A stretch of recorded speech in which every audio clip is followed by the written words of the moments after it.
because it hurts the environment. Stop deforestation, yes, it's time for hemp. Whoa, an acre of hemp makes 20 barrels of oil. No need for pesticides to poison all our soil.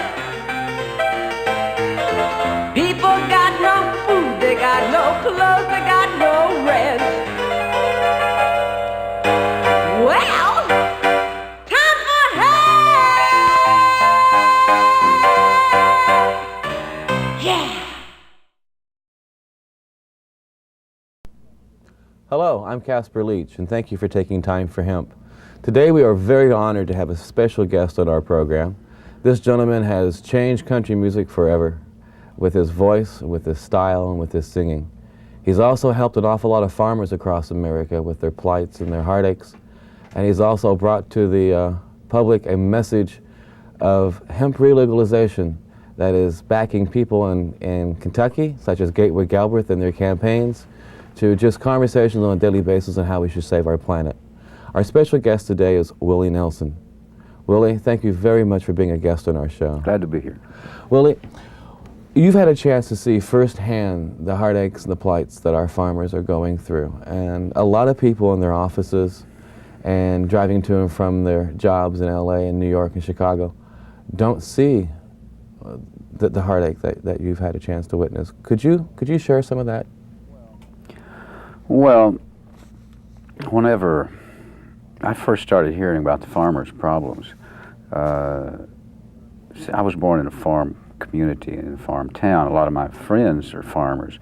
So I started checking it out. I heard these horror stories about farmers getting foreclosed on and losing their farms, and bankers who were once friendly, now unfriendly.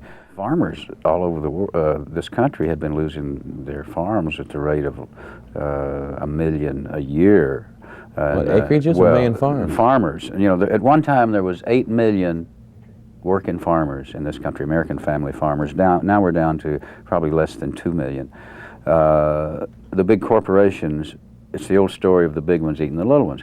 And they're running the small farmer off the land. And when that happens, the farm town closes down. The first thing, the hospitals and the schools go, and then what happens is all these people are now unemployed. They move on to the next big city, which causes the same kind of problems in that city. I think that all the homelessness, alcoholism, insanity, all these things that we experience, unemployment in our country, can be traced back to the first time that the first American farmer was forced off his land when he was unable to make a living off of 100 or 200 acres of land. And the reason for it is because they have asked him, demanded or made it necessary that he raise a crop below what it costs him to raise it. Okay. He loses money on, for instance, if he, just example figures, for instance, if he were to, it costs him $2 to, or $3 to plant and raise and harvest a bushel of corn, and if he only gets $2.50 for that at the market, then he's losing. Right. And this is an accepted practice in American agriculture today, for the farmer to get less than what it costs him to grow. And they keep trying to justify it with subsidies and whatever. But the American farmer would rather go out here and work hard and make his money the hard way, the way he knows how to do it. Give him an acre, let him do what that acre can do. Let him do it without all the pesticides, without all the chemicals. Don't put his yield so low, his money so low, that he has to use every piece or every gallon of pesticides that he can find to pour on that acre of land in order to get enough money out to almost break even. They have forced him into this position. There are even banks who will not loan you any money at all unless you agree to use X amount of pesticides and chemicals on your land. Oh, really? Absolutely.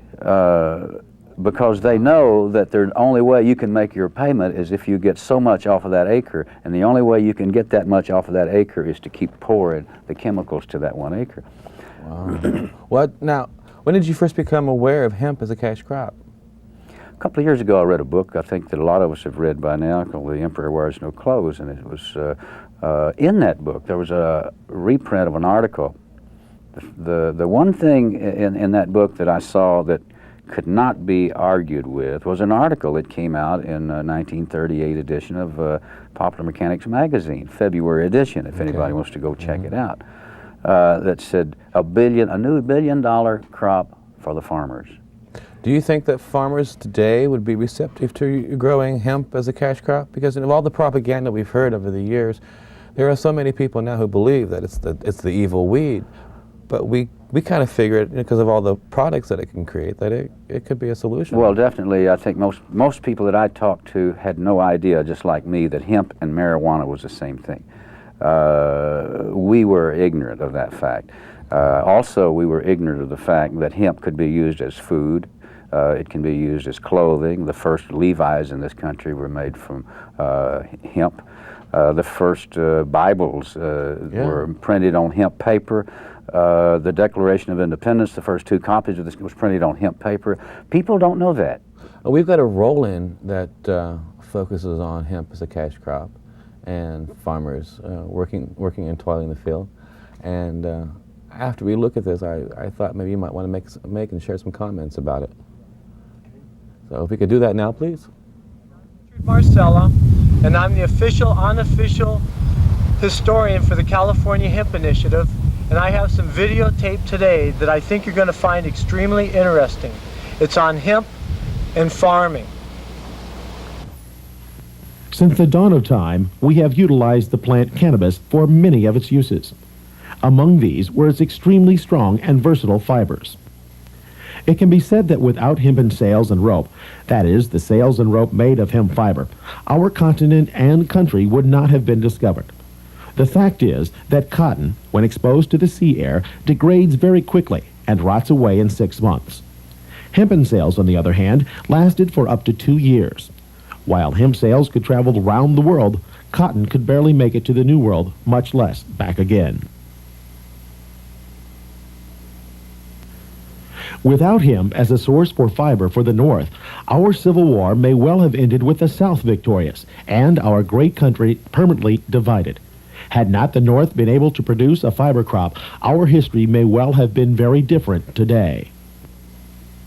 During World War I and II, patriotic farmers were encouraged to grow the hemp plant for its badly needed fiber and fuel for the war effort.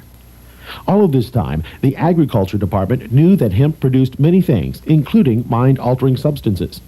They were, according to reports, a novelty not to be concerned with. Very little mention was given to this fact, and it went by unnoticed until the mid-30s of this century. Why?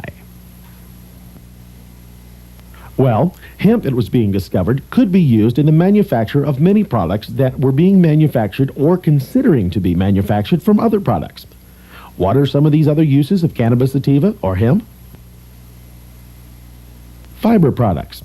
Basically, anything that is made of a natural fiber can be made from hemp. In fact, hemp could replace most of the uses for synthetic fibers. Cloth. Cloth of every grade.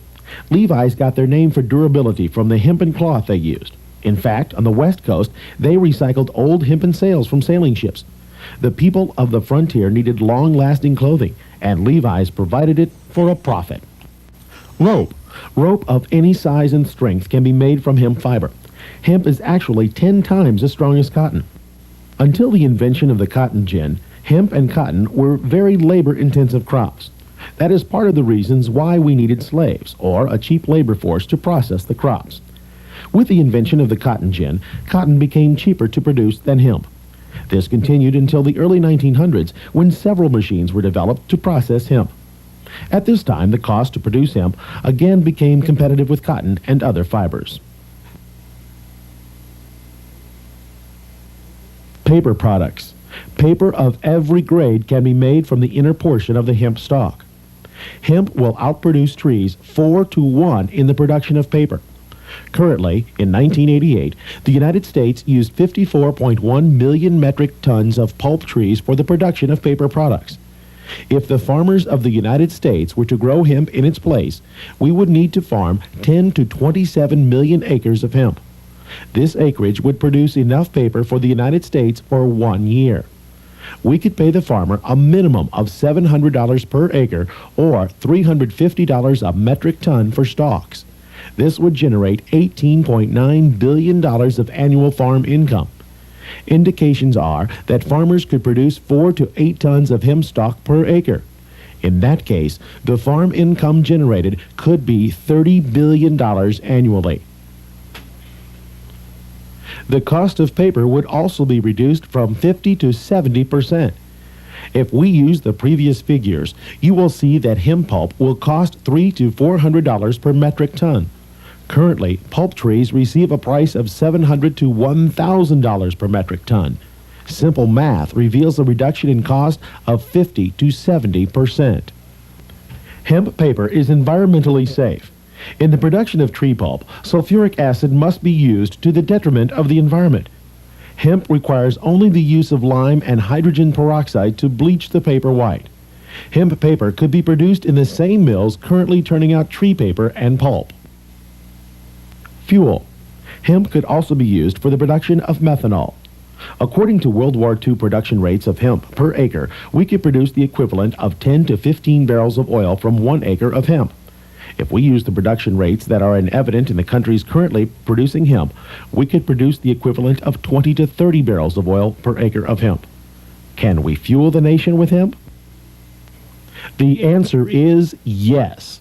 According to the United States Agricultural Statistics, in the United States, we have in excess of 950 million acres of farmland.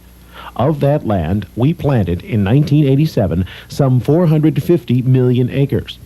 This leaves some 450 to 500 million acres unplanted. In order to produce the amount of methanol to fuel all of our transportation needs, we would need to plant some 12 to 34 million acres of hemp. This would produce the biomass necessary to fuel our country. As you can see, we would only need some 7 to 10% of the unplanted farmland. What would the value to the farm economy be for fuel production? Well, that of course would depend on the consumer price that we would like to have. If we were to give the farmer a price of $300 to $700 per acre, our methanol would cost consumers 60 cents to $1 a gallon. This in turn would make farm revenues of $5.7 to $34 billion per year. Hemp seed oil could also be, and has been, successfully used in a new type of diesel engine that runs on vegetable oil. Lubricants. Hemp seed oil can be used for most of our lubrication needs. As a food source, hemp seed cake is high in protein. In fact, hemp seed is second only to that of soybeans.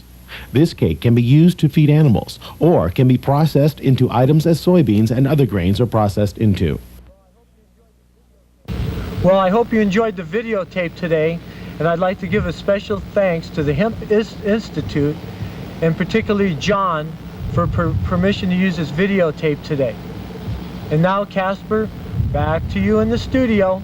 Wow, that much information in one little tape there is quite overwhelming. I'd like to thank John at the Hemp Institute for providing that roll-in for us to view. Willie, now that kind of like points to some of the things that we were talking about on the income that could be generated for the farms and saving the farms and so on. And we were talking about the difficulty of trying to reintroduce it to the economy.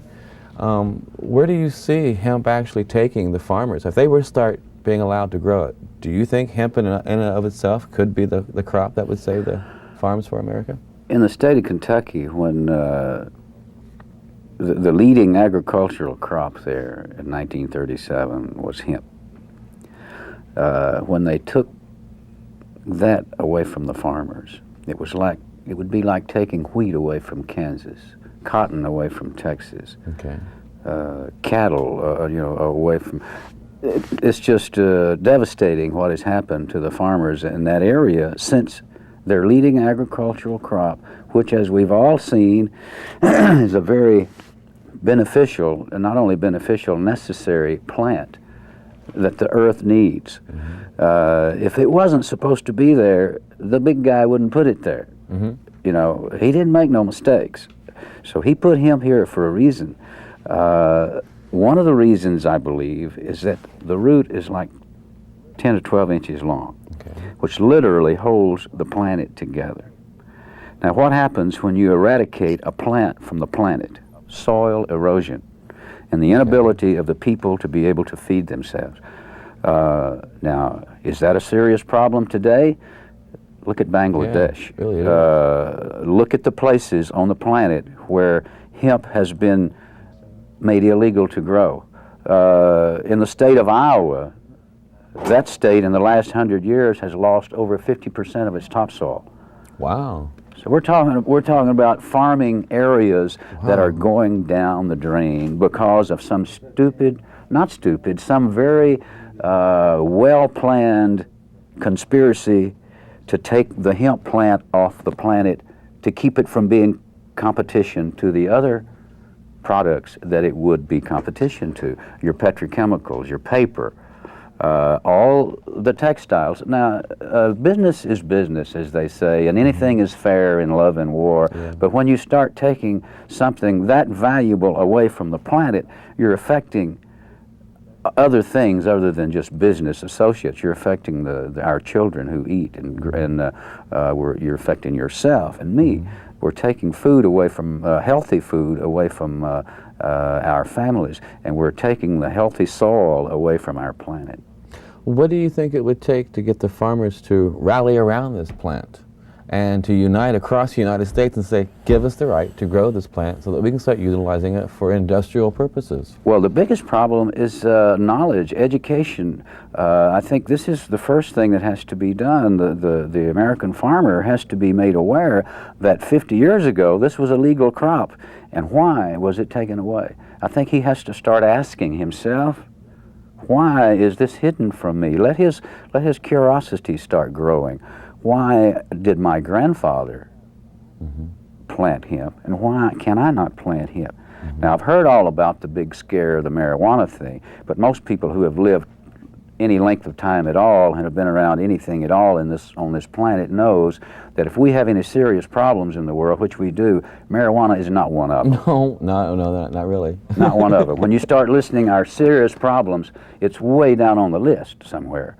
And it might be even one of our greatest assets that has been disguised to make appear to be a bad guy.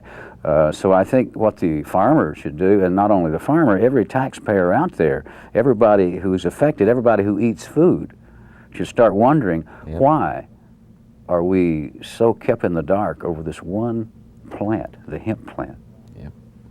Do you get any slack or difficulty being a performer who advocates the legalization of hemp? Do you? I get into a lot of things that I get flack for. Yeah, I know. So it's hard to say where my flack's coming from. Well, I think if they listen to what has been said on this program, if they watch the film that they have seen, if they watch the material that is made available to them, then let them make their own decisions. Let your conscience be your guide, as the old saying goes. Do you think the government has had much to do with the downfall of the farmer? Well, of course. In what way? Well, when our government puts out such agricultural policies that put our farmers out of business, then it's not hard to see where the problem is coming from.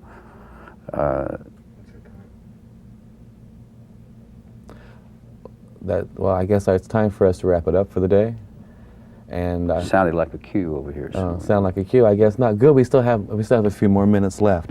Now, when you're out there working with the farmers side by side, do you have an opportunity to witness ways that we people who are not involved with the farm communities on a daily basis, those of us who are driving to and from work and stuck in our offices, what can we do to help the farmer overcome this misery? They've been together as our backbone forever.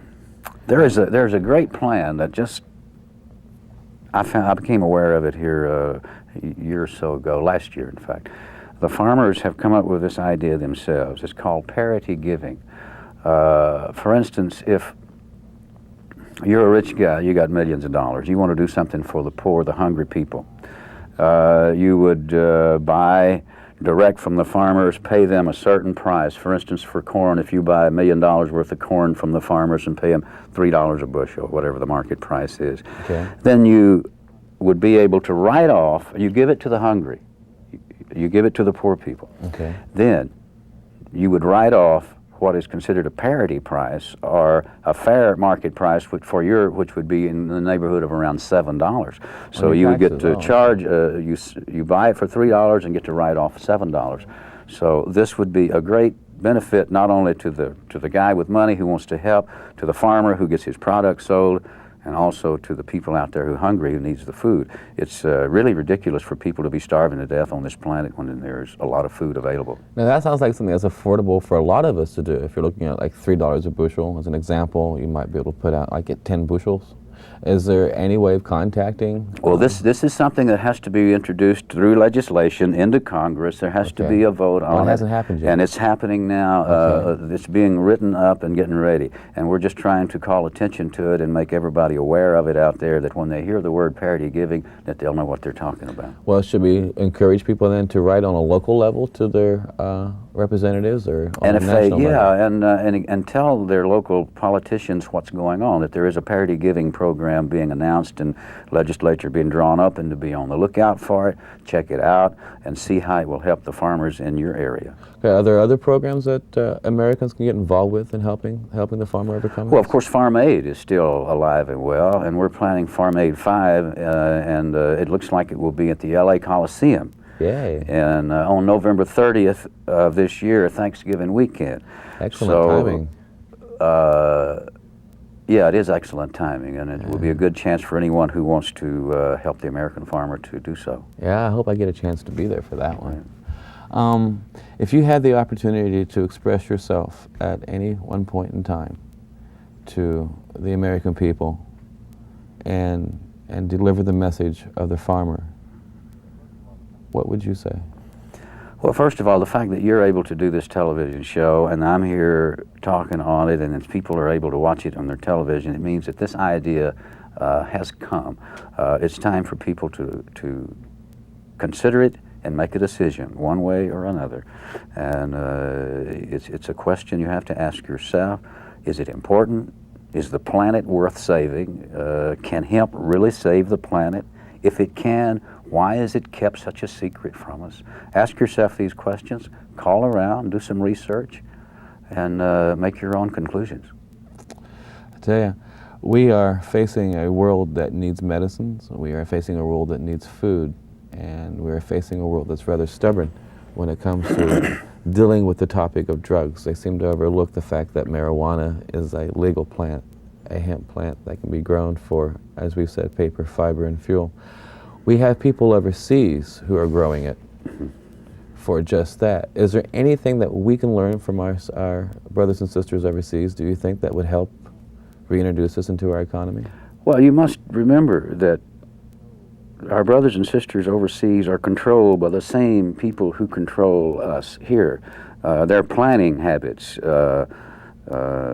Hemp is illegal on many parts of the planet, and it's been made illegal by the same people who made it illegal here. The oil companies, the petrochemical people, who are the paper industries, the people who own trees on this planet, who would rather see us chop down the trees and make paper rather than use hemp, which could save all the trees. There's a lot of opposition here, so this is a war that we're just on the beginning stages of, and there will be opposition from a lot of people. There'll be a lot of people throwing a lot of accusations at you, at me, so you better be ready for it. Do you think the Trilateral Commission has something to do with what might be going on with the hemp plant? Well, not being a member of that august society, I wouldn't know, but I have heard rumors that it's probably not even called that anymore.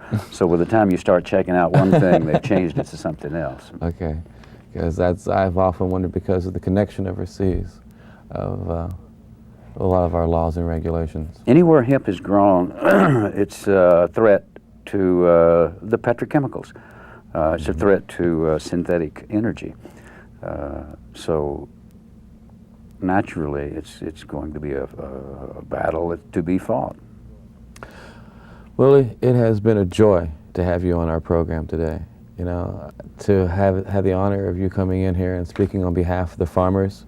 I mean, you have a voice of authority, you know, because you've seen it and you've been there. and we want to wish you all the luck in what you're doing.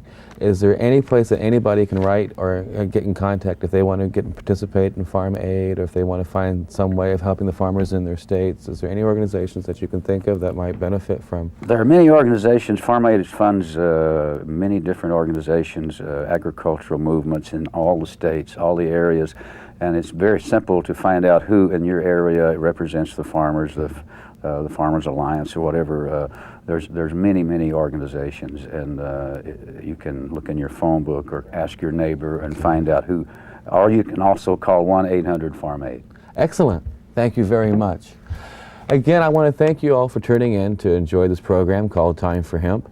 We realize that sometimes we walk on the edge, but our purpose here is to educate and to help free the victims from their pains and their plights.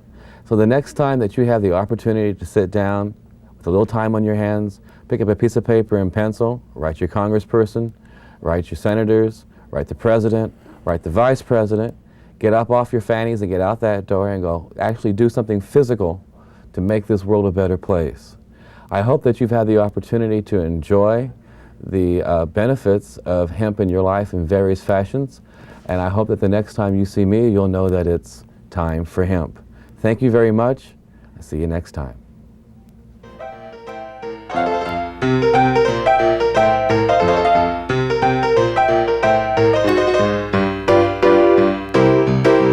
Look at all that money, yeah, the money that they spent. Take another look and spend some time.